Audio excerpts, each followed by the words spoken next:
الرجیم اما بعد فاعوذ باللہ من الشیطان الرجیم بسم اللہ الرحمن الرحیم سبحان الذی اسری بعبدہ لیلا من المسجد الحرام الى المسجد الاقصى الذي باركنا حوله لنريه من آياتنا إنه هو السميع البصير صدق الله العلي العظيم وبلغنا رسوله النبي الكريم الأمين الرؤوف الرحيم. محترم المقام، میں سب سے پہلے تو آپ احباب کا خصوصی طور پر ہمارے بہت ہی مجھ سے محبت کرنے والے اور جملہ علماء سے محبت کرنے والے ہمارے بھائی محمد فضیل عطاری صاحب زید علمہ و شرفہ اور ہر دل عزیز شخصیت حضرت حاجی محمد امین قادری عطاری صاحب زید فضلہ، آپ احباب کی محبت ہے کہ آپ نے مجھے یاد کیا. اللہ تعالیٰ آپ کی محبتیں دائم اور قائم رکھے. اللہ ان محبتوں کو ہماری مغفرت کا ذریعہ بنائے. یہ بات یاد رکھیے گا کہ یہ جو قلبی محبت ہوتی ہے نا، قلبی محبت، حضور علیہ الصلاۃ والتسلیم نے ارشاد فرمایا اگر بندہ کسی سے قلبی محبت رکھتا ہے، غائبانہ محبت رکھتا ہے اور دلی محبت رکھتا ہے اور پھر رب سے دعا کرتا ہے، اللہ اس قلبی محبت کے سبب سے اس کی دعا کو قبول کر لیتا ہے. ایسے لوگ بہت زیادہ ہیں، اپنا مزاج ایسا نہیں ہے. ذرا زور سے بولے سبحان اللہ. ذرا اپنا مزاج تو اپنا ہے نا جی، اپنا مزاج اپنا. ذرا زور سے بولے سبحان اللہ. میں ان بھائیوں کا بہت بےحد مشکور ہوں کہ ان احباب نے مجھے آپ کے سامنے کچھ بولنے کا موقع دیا. اللہ تبارک و تعالی عز و جل نے اپنے حبیب صلی اللہ علیہ وسلم کا ایک عظیم معجزہ بیان فرمایا، ایک عظیم شان بیان فرمائی، ایک عظیم رتبہ بیان فرمایا. فرمایا سبحان الذی اسری بعبدہ لیلا من المسجد الحرام الی المسجد الاقصی. ویسے قرآن پاک کے ان جملوں میں غور کریں. آپ بھی مانتے ہیں، مانتے ہم سب ہیں کہ لے جانے والا رب تھا، جانے والا محمد مصطفیٰ صلی اللہ علیہ وسلم تھے. ٹھیک ہے نا جی، مگر نام دونوں کا موجود نہیں ہے قرآن پاک میں. قرآن پاک میں دونوں کا نام موجود نہیں ہے.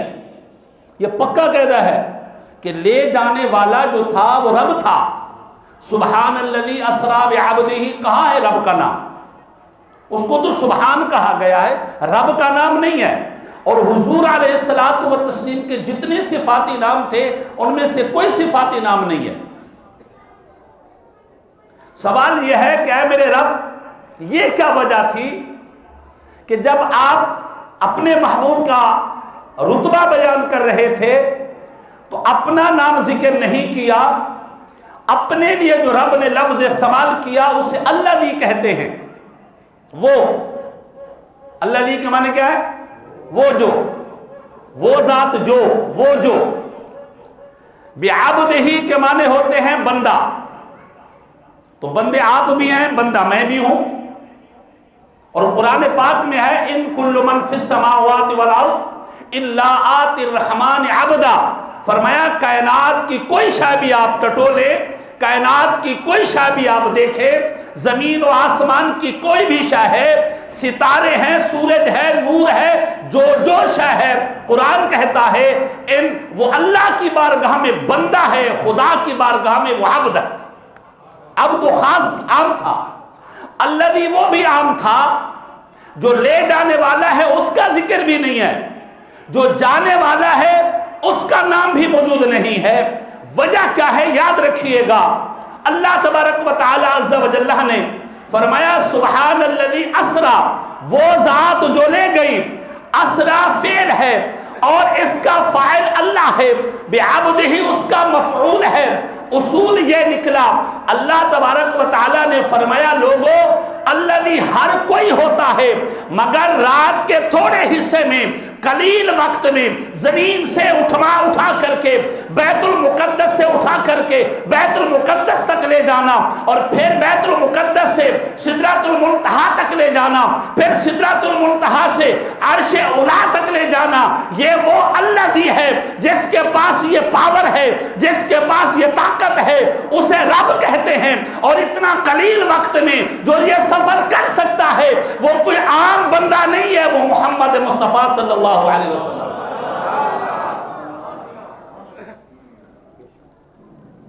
اس کی بھی ایک وجہ ہے، اس کی بھی ایک وجہ ہے۔ اگر اللہ یہ کہہ دیتا سبحان رب الذی اسری بعبدہ، پاک ہے وہ رب، رب وہ رب ہے، تو مسلمان تو پھر یقین کر لیتا، مسلمان کا اعتماد پکا ہو جاتا، مسلمان کی بات پکی ہو جاتی، پھر شاید کوئی انکار نہ کرتا، شاید کوئی اعتراض نہ کرتا، شاید کسی پر کوئی آبجیکشن نہ ہوتا۔ اللہ تبارک و تعالیٰ نے نہ اپنا نام ذکر کیا، نہ اپنے صفاتی نام کو ذکر کیا، اور نہ اپنے محبوب کے صفاتی اور ذاتی نام کو ذکر کیا۔ اسی وجہ سے لوگوں کو اعتراض کرنا پڑا، یہ کیسے ہو سکتا ہے، یہ کیسے ہو سکتا ہے کہ قلیل وقت میں، تھوڑے سے وقت میں، رات کے قلیل حصے میں ایک ذات جو ہے وہ زمین کی وسعتیں نیچے چھوڑ دیتی ہے اور لامکاں کی وسعتیں نیچے چھوڑ دیتی ہے، عرش اولی تک جا پہنچتی ہے۔ اللہ تبارک و تعالی عز و جل ایمان مضبوط کرنا چاہ رہا تھا، اللہ جو ہے وہ مسلمانوں کے ایمان کو بڑھانا چاہ رہا تھا۔ ارے مجھے کہنے دو، اللہ جو ہے وہ بتانا یہ چاہ رہا تھا میرا ذکر نہیں ہے اور میرے محبوب کا ذکر نہیں ہے۔ اس بات کو سن کر کے اگر کوئی ایکسپٹ کر لیتا ہے، مان لیتا ہے، اسے صدیق کہتے ہیں، جو انکار کرتا ہے اسے ابو جہل زندیق کہتے ہیں۔ اللہ کا نام ہوتا تو کسی کو اعتراض کرنے کی ضرورت کیا تھی؟ آدھے مشرک تو ویسے مان لیتے، بھائی رب کی بات آ گئی، اللہ کا نام آ گیا تو آدھے مشرک تو ویسے مان لیتے، آدھے مشرک تو ویسے مان لیتے۔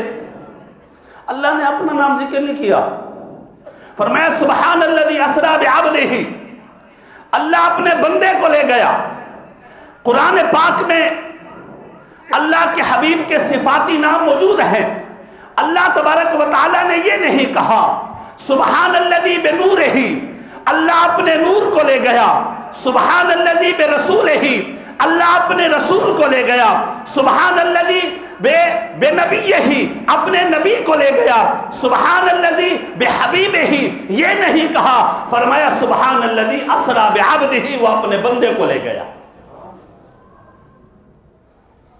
اپنے بندے کو لے گیا۔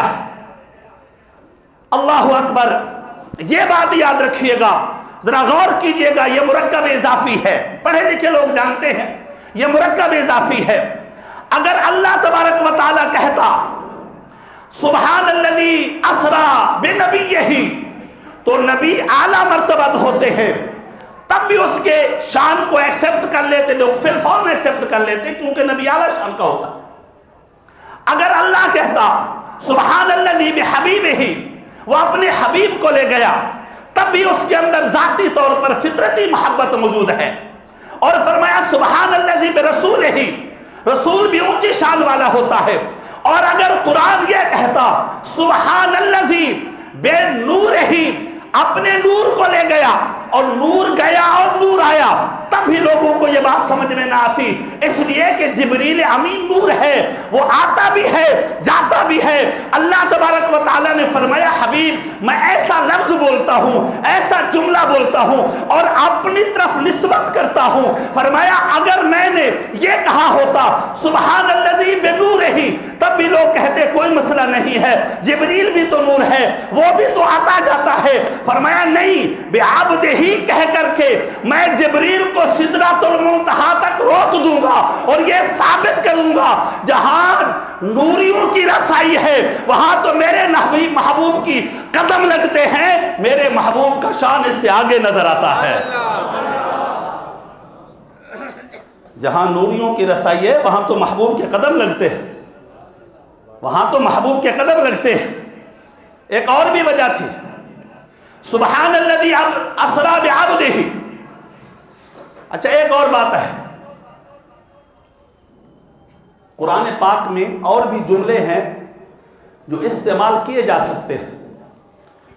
یہ بھی ہو سکتا تھا سبحان الذی سافر بعبدہ، پاک ہے وہ ذات جس نے اپنے محبوب کو سفر کرایا، یہ بھی جملہ ہو سکتا تھا، قرآن پاک میں استعمال ہے۔ سبحان الذی ذہب بعبدہ، پاک ہے وہ ذات جو اپنے بندے کو لے گیا، جو اپنے بندے کو لے گیا۔ دو جملے ہو سکتے تھے، پاک ہے وہ ذات جو اپنے بندے کو سفر کرایا، پاک ہے وہ ذات جو اپنے بندے کو لے گیا، مگر اللہ نے یہ دونوں جملے استعمال نہیں کیے، فرمایا پاک ہے وہ ذات جس نے اپنے بندے کو سیر کرائی۔ اگر اللہ یہ کہتا کہ سبحان الذی سافر بعبدہ، پاک ہے وہ ذات جس نے اپنے محبوب کو سفر کرایا، ارے سفر میں تھکاوٹ ہوتی ہے، سفر میں اکتاہٹ ہوتی ہے، سفر میں بھاگنا دوڑنا ہوتا ہے، اگر اللہ یہ کہتا سبحان الذی اسری اذھب بعبدہ، وہ اپنے بندے کو لے گیا، تو کیوں لے گیا؟ فرمایا نا سبحان الذی اسری بعبدہ، اللہ اپنے بندے کو لے گیا نہیں، بندے کو ہجرت نہیں کرائی، بندے کو سفر نہیں کرایا، بندے کو سیر کرائی ہے۔ بندے کو کیا کرائی ہے؟ سیر۔ آپ کو جانتے ہیں سفر کرنے میں سیر نہیں ہوتی، سفر کرنے میں سیر نہیں ہوتی، مگر سیر میں جو مزہ ہے، تفریح میں جو مزہ ہے، وہ ویسے لے جانے میں کوئی مزہ نہیں ہے۔ اب ایک عجیب بات ہے، قرآن کہتا ہے سبحان الذی اسری بعبدہ لیلا، اپنے بندے کو سیر کرائی، اور وہ بھی رات کو کرائی، وہ بھی رات کو کرائی۔ رات کو سیر کرنا کوئی مشکل تھوڑی ہے، ہم بھی رات کو نکل جاتے ہیں، مگر تب نکلتے ہیں جب لائٹنگ ہو، تب نکلتے ہیں جب روشنی ہو، تب نکلتے ہیں جب اجالا ہو، تب نکلتے ہیں جب ہمارے پاس بھی کوئی روشنی کا انتظام ہو، وہاں جہاں جا رہے ہیں تب بھی وہاں پر روشنی کا کوئی انتظام ہو۔ رات کو سیر کرنے میں مسئلہ کوئی نہیں ہے، مگر اس وقت نکلیں گے جب سورج چمک، وہ جو ہے چاندنی نظر آ رہی ہو، اس وقت نکلیں گے جب چاند چمک رہا ہو، 14ویں کا چاند ہو۔ کبھی آپ بندے کو سیر کرانے کے لیے لے جائیں، اور وہ بھی تھوڑے سے حصے میں، اور وہ بھی رات کے 27ویں رات کو لے کر کے جائیں جہاں چاند ہی صبح نظر آتا ہے، مجھے بتائیں وہ کون سی سیر ہے؟ وہ سیر کرانا ہے تو اجالے میں کرائی جائے، سیر کرانا ہے تو روشنی کا انتظام کیا جائے، سیر کرانا ہے تو 14ویں کی رات کا انتخاب ہوتا، سیر کرانا ہوتا تو چاندنی رات کا انتخاب ہوتا، سیر کرانا مقصود تھا تو اجالے کا رات کا انتخاب ہوتا۔ تو گویا کہ یا اللہ رات کو سیر کرائی۔ فرمایا لوگوں تمہارا قاعدہ ٹھیک ہے، جب تم اپنے کسی بندے کو لے کر کے جاتے ہو وہ چراغ کا محتاج ہوتا ہے، جب تم اپنے یار کو لے کر کے جاتے ہو وہ چاندنی کا محتاج ہوتا ہے، جب تم اپنے کسی بندے کو لے کر کے جاتے ہو وہ اجالے کا محتاج ہوتا ہے۔ میں نے اپنے محبوب کو رات کو سیر کرائی، یا اللہ کیوں؟ فرمایا محبوب کسی شے کا محتاج نہیں ہے، وہ تو خود سراج منیر ہے، وہ تو خود۔ میں اگر جاؤں گا تو لائٹ کا انتظام کر کے جاؤں گا، میں جاؤں گا تو لائٹ کا انتظام کر کے جاؤں گا، سراج منیر کو تو ضرورت نہیں ہے، یہ تو وہ سراج منیر ہے۔ بخاری میں موجود ہے حضور ہنستے تھے تو حضور کے دندان مبارک کا نور جو ہے وہ دیواروں پر جھل ملاتا تھا، یہ تو وہ سراج منیر ہے۔ حضرت عائشہ صدیقہ فرماتی ہیں کہ اگر رات کو سوئی گم ہو جاتی تھی محبوب تشریف لاتے تو گمی ہوئی نڈل مل جاتی تھی، یہ تو وہ سراج منیر ہے۔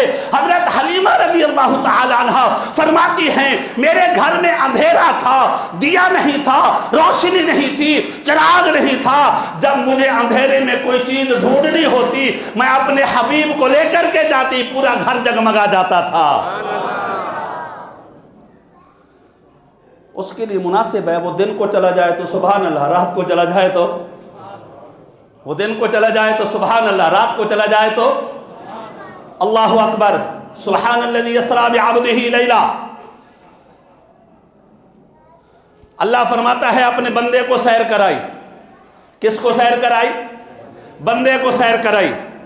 یاد رکھیے گا یہ جو لفظ عبد ہے نا، لفظ بندہ، یہ 3 طرح کے ہوتے ہیں۔ بندے 3 طرح کے ہوتے ہیں، عربی میں سے عبد کہتے ہیں۔ عبد 3 طرح کے ہوتے ہیں، ایک عبد رقیق ہوتا ہے، ایک عبد عابق ہوتا ہے، ایک عبد معزول ہوتا ہے۔ بیٹا چپ کر کے بیٹھے، اب غور کیجئے گا، غور کیجئے گا، بڑی توجہ طلب بات ہے۔ ایک عبد رقیق ہوتا ہے، وہ اپنے مولا کے ماتحت ہوتا ہے، ان کی کسٹڈی میں ہوتا ہے، ان کے احاطہ میں ہوتا ہے، ان کے زیر نگرین ہوتا ہے اور زیر نگین ہوتا ہے، اسے عبد رقیق کہتے ہیں۔ ایک عبد عابق ہوتا ہے، بھاگا ہوا غلام، مولا سے بھاگا ہوا غلام ہے، مولا سے بھاگا ہوا غلام ہے۔ ایک عبد معزول ہوتا ہے، عبد تو ہوتا ہے، غلام تو ہوتا ہے، وہ اپنے آقا کے ماتحت تو ہوتا ہے، اپنے آقا کے جیسا بھی نہیں ہوتا، لیکن آقا اس کو اختیار دے دیتا ہے، اتھارٹی دے دیتا ہے، جو تو کرے گا مجھے قبول ہوگا، یعنی جو تیرا ہو گیا وہ میرا ہو گیا، جس کی تو نے بیعت کر لی اس نے میری بیعت کر لی، جس نے تجھے دیکھ لیا اس نے مجھے دیکھ لیا۔ عبد ہوتے ہیں 3 طرح کے، مسلمان جتنے بھی ہیں یہ عبد رقیق ہیں، یہ عبد رقیق ہیں۔ گناہگار بھی خدا کا بھاگا ہوا بندہ تو نہیں ہے، گناہگار ہے، بھاگا ہوا نہیں ہے، یہ عبد رقیق ہے، مطیع بندہ ہے، رب کی بارگاہ سے بھاگا ہوا نہیں ہے۔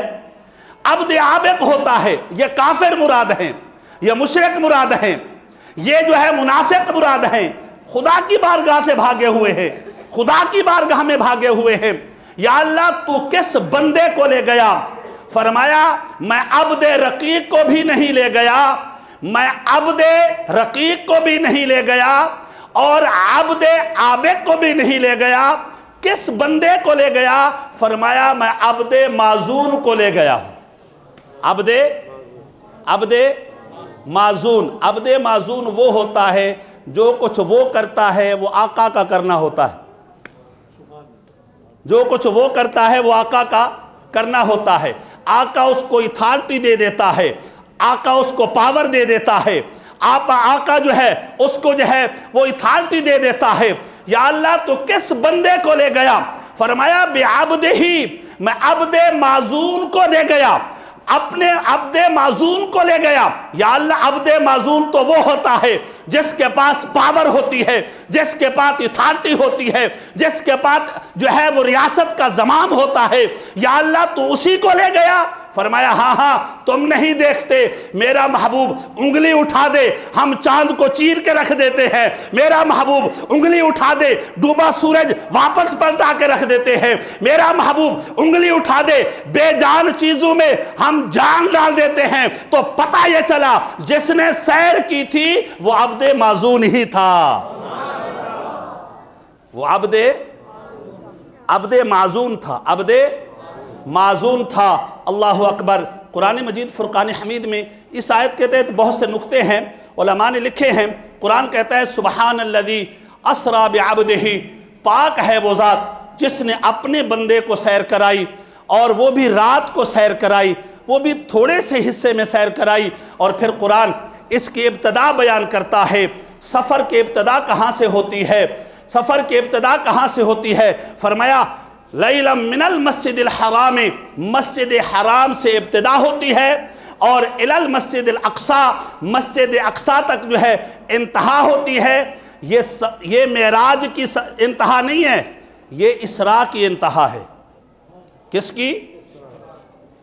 لوگوں کو غلط فہمی ہو گئی ہے، کہنے لگے من ابتداء غایت بیان کرتا ہے، الی انتہا غایت بیان کرتا ہے، پتہ یہ چلا یہ ٹوٹلی سفر ہی یہی تھا، یہ ٹوٹلی سفر ہی یہی تھا۔ مسجد حرام سے شروع ہوا، مسجد اقصیٰ تک پہنچا۔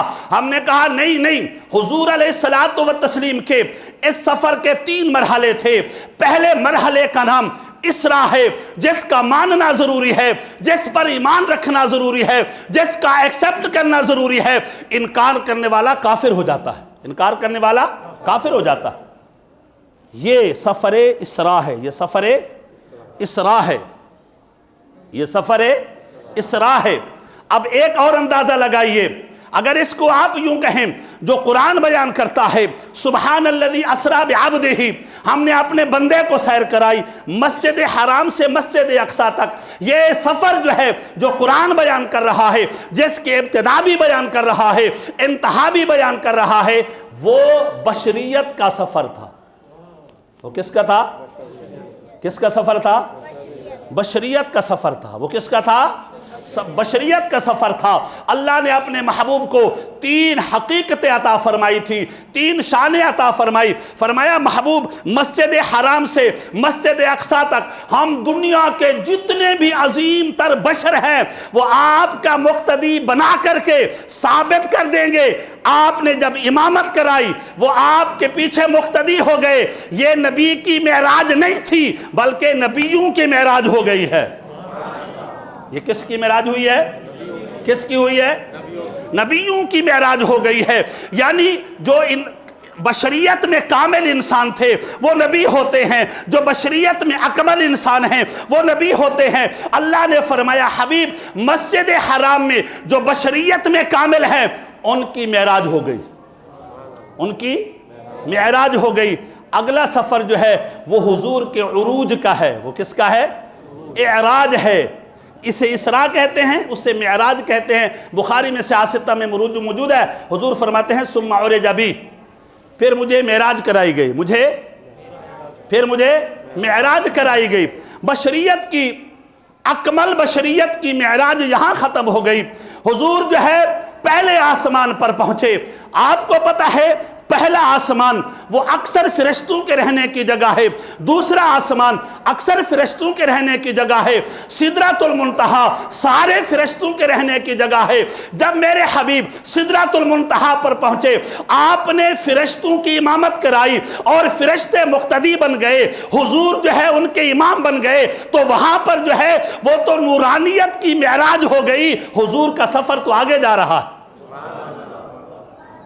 بشریت یہاں پر کمپلیٹ ہو گئی، نورانیت وہاں پر کمپلیٹ ہو گئی، اور کیا ہے؟ علماء نے لکھا ہے حضور کی ایک حقیقت ہے۔ ایک کیا ہے؟ حقیقت ہے۔ حقیقت کیا ہے؟ آپ نے سیدنا ابو بکر صدیق کو کہا تھا، فرمایا یا ابا بکر، اے ابا بکر مجھے اس رب کی قسم ہے جس نے مجھے نبی بنا کر کے بھیجا، فرمایا لم یعرفنی حقیقتاً غیر ربی، فرمایا جو میری حقیقت ہے میرے رب کے سوا کوئی جانتا ہی نہیں ہے۔ میری حقیقت میں رب کے سوا کوئی جانتا ہی نہیں ہے۔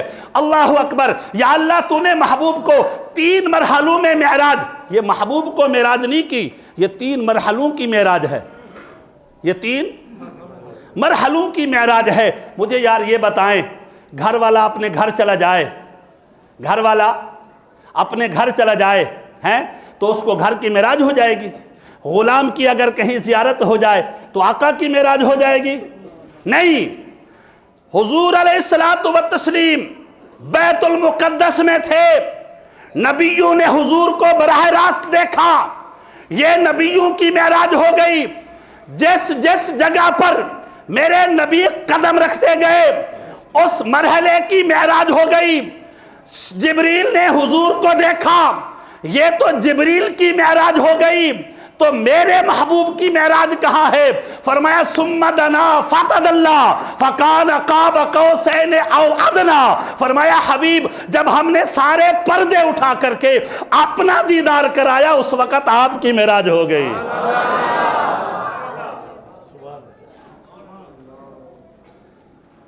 اللہ تعالیٰ محبوب کے صدقے سے ہمارے اس درس کو اپنے بارگاہ میں شرف قبولیت عطا فرمائے۔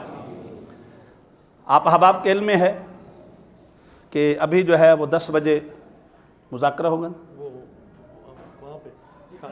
فیضان مدینہ میں احباب تشریف لے جائیں گے. آپ احباب سے بھی گزارش ہے کہ وہاں تشریف لے جائیں. اور ہمارے جو قافلے یہاں سے روانہ ہوں گے اس سلسلے میں بھی ہمارے فضیل بھائی آپ کو آگاہ کریں گے. اس سلسلے میں مدنی مذاکروں میں بھی آپ شرکت کریں. علمی مواد ہوتا ہے اور علمی چیزیں ہوتی ہیں. بہت سی چیزیں ایسی بھی ہوتی ہیں جو ہمیں مستحضر نہیں ہوتی, سننے سے وہ ہمیں مستحضر ہو جاتی ہیں. ہوتا ہے, ایسا نہیں ہوتا کہ ساری چیزیں ہمیں مستحضر ہوں, مستحضر نہیں ہوتی. اور وہاں سے جو ہے بہت سے ایسی معلومات بھی ملتے ہیں. آپ مدنی چینل جو ہے اور مدنی مذاکرات جو ہیں اور جو دینی کام ہے دعوت اسلامی کا, اس میں اپنا بھرپور حصہ ملائیں. اور قافلوں کی شکل میں یہ بھی ایک تبلیغ کا بہترین طریقہ رہا ہے, حضور کے دور میں رہا ہے, صحابہ نے کیا. یہ بھی ایک بہترین طریقہ ہے. اور دین سیکھنے کا ایک بہترین طریقہ جو ہے, جگہ اور محل جو ہے, وہ نماز با جماعت ادا کرنا ہے. یہ میں آپ کو بتاتا ہوں, حدیث پاک میں ہے, حضور علیہ الصلاۃ نے فرمایا جو اولو النہا لوگ ہیں نا, اولو الاحلام لوگ ہیں اور البالغین لوگ ہیں, حضور نے فرمایا وہ پہلی صف میں کھڑا ہوا کریں. وہ کیا ہے؟ پہلی صف میں کھڑا ہوا کریں. یا رسول اللہ کیوں؟ یہ بخاری میں موجود ہے. یا رسول اللہ کیوں؟ فرمایا تاکہ وہ میری ادائیں دیکھیں, میرا طریقہ دیکھیں, نماز پڑھنے کی ادا دیکھیں, نماز پڑھنے کا اسلوب سیکھیں. وہ لوگوں کو بتائیں گے کیونکہ ان کی بات پختہ ہوگی. اس لیے ہمیں نماز با جماعت ادا کرنا چاہیے. اس کا ایک اور فائدہ مولا علی قاری نے لکھا ہے, یہ بھی میں آپ کو بتا دیتا ہوں. ہم میں سے بہت سے لوگ ہیں جن کا قرآن ٹھیک نہیں ہے. قرآن, میں آپ کو یہ صحیح نسخہ بتا رہا ہوں. آپ چاہتے ہیں کہ میری قرآن بھی ٹھیک کریں, یا اپنی جگہ پر ٹھیک ہے, اور آپ چاہتے ہیں کہ میری نماز کم از کم ٹھیک ہو جائے, تو پھر آپ نماز با جماعت ادا کیا کریں. مولا علی قاری نے لکھا اس کی وجہ یہ ہے کیونکہ قرات آپ نے کرنی نہیں ہے, قرات امام صاحب نے کرنی ہے. اگر, اور یہ بات یاد رکھیے گا, یہ تجوید جو ہے, یہ قرآن جو ہے, قرآن اس کو تجوید کے ساتھ پڑھنا ضروری ہے. جو قرآن ہے اس کو قرات کے ساتھ پڑھنا ضروری ہے. جو قرآن ہے اس کو مخارج کے ساتھ پڑھنا ضروری ہے. دیگر عربی زبان کو, دعاؤں کو پڑھنا ضروری نہیں ہے. ضروری قرآن کو پڑھنا ہے. تو جب آپ ایک قاری, اچھے قاری کے پیچھے قرآن پڑھیں گے, صحیح پڑھنے والے کے پیچھے نماز پڑھیں گے, اچھے قرآن پڑھنے والے کے پیچھے نماز پڑھیں گے, کم از کم یہ قرات کا مرحلہ ختم ہو جائے گا. یہ امام صاحب نے کرنا ہے, ساری ہمارے نمازیں ٹھیک ہو جائیں گی. کیونکہ قرات کی غلطی سے ہم بچ جائیں گے, قرات کی غلطی سے ہم بچ جائیں گے. اور حدیث پاک میں ہے الامام ضامن, حضور نے فرمایا, یہ بخاری میں ہے, حضور نے فرمایا امام تمہارا ضامن ہوتا ہے, اسی شے کا ضامن ہوتا ہے کہ اگر کوئی قرآن کی غلطی تم سے ہونی تھی وہ اپنے سر لے لیتا ہے, اور بھی بہت سے واجبات جو ہے وہ امام اپنے سر لے لیتا ہے. ویسے ایک بات ہے, حقیقت یہی ہے کہ امام صاحب جتنا آپ کا وزن اٹھاتے ہیں نا, آپ کی فیملی, آپ کے بچے نہیں اٹھا سکتے جتنا امام صاحب اٹھاتے ہیں. میں حلفیہ کہہ رہا ہوں, مجھے بتائیں تو صحیح, نماز عبادت ہے, اگر اس کی غلطی رہ جائے تو آپ کی فیملی میں سے ہے کوئی اس کو بوجھ کو اٹھا لے یا اس وزن کو اٹھا لے؟ یہ امام اٹھاتا ہے, یہ امام اٹھاتا ہے. الامام ضامن, ان کا مطلب یہی ہے کہ امام تمہارا ضامن ہے. اللہ تبارک و تعالی ہمیں بنگارہ نماز پڑھنے کی توفیق رفیق مرحمت فرمائے, اور اپنی نمازوں کو جو ہے, اپنی مساجد کو نمازوں سے آباد فرمائے. شیخ سعدی رحمۃ اللہ نے لکھا ہے کہ میں ایک جگہ گیا تھا, سیر و سیاحت بڑی کی, 30 سال انہوں نے سفر کیے. کہتے میں ایک مسجد میں گیا, رات کے اندھیرے میں جا کر کے سو گیا. رات ڈھلی تو کہیں سے آواز ہو رہی تھی, یا اللہ بستی والوں کو برباد کر دے, معاذ اللہ, بستی والوں کو برباد کر دے. جی جیسے انہوں نے مجھے برباد کیا ہے. شیخ سعدی فرماتے ہیں میں اٹھا, میں نے ادھر ادھر آواز سنی تو مجھے کوئی بندہ نظر نہیں آیا. میں نے سمجھا خیال ہوگا, سو گیا, پھر آواز آنے لگی. پھر کہتے ہیں میں نے توجہ کی, میں نے جب مسجد کے در و دیوار کو سنا تو وہ آواز مسجد کے در و دیوار سے آ رہی تھی. اللہ اکبر. مسجدیں جب بن جاتی ہیں تو ان کی آبادی, مسجدوں کی آبادی نمازی ہیں, مسجدوں کی رونق نمازی ہے, مسجدوں کی آبادی پنجگانہ نماز با جماعت ادا کرنا ہے. اللہ اکبر. شیخ سعدی فرماتے ہیں میں صبح اٹھا تو اللہ کے فضل و کرم سے جیسے ہمارے دعوت اسلامی کے لوگ ہیں اور جو مبلغین ہیں میں ان سے ملا، میں نے کہا بھائی یہ تو مسجد سب کو بربادی کی دعا کر رہی ہے۔ تو انہوں نے بولا جی ٹھیک ہے، ایک امام مقرر کیا، خطیب مقرر کیا، پڑھانے والا مقرر کیا۔ شیخ سعدی فرماتے ہیں کچھ عرصہ بعد میں آیا، اسی مسجد کو سو گیا، رات ڈھلی، رات کو پھر آواز آ رہی تھی، مگر آواز الگ تھی۔ آواز آ رہی تھی، یا اللہ جس طرح انہوں نے مجھے آباد کیا ہے، تیرے گھر کو آباد کیا ہے، ان کے گھروں کو بھی آباد کر دے۔ مسجدوں کی آبادی جو ہے نماز پڑھنے میں ہے، پنجگانہ شرکت کرنے میں ہے، نماز با جماعت ادا کرنے میں ہے۔ اللہ ہمیں پنجگانہ اس مسجد میں، اور جہاں بھی سنی مساجد ہے، یہ بات بھی یاد رکھیے گا، سنی مساجد میں آپ، وہاں قرآن بھی ٹھیک ہوتا ہے۔ سنی مساجد میں جانے کا فائدہ یہ ہے کہ قرآن بھی ٹھیک ہوتا ہے، یہ زواد کے چکر نہیں ہوتے، زواد کے چکر نہیں ہوتے، ولا ضالین ہوتا ہے۔ جو قرآن ہے، جو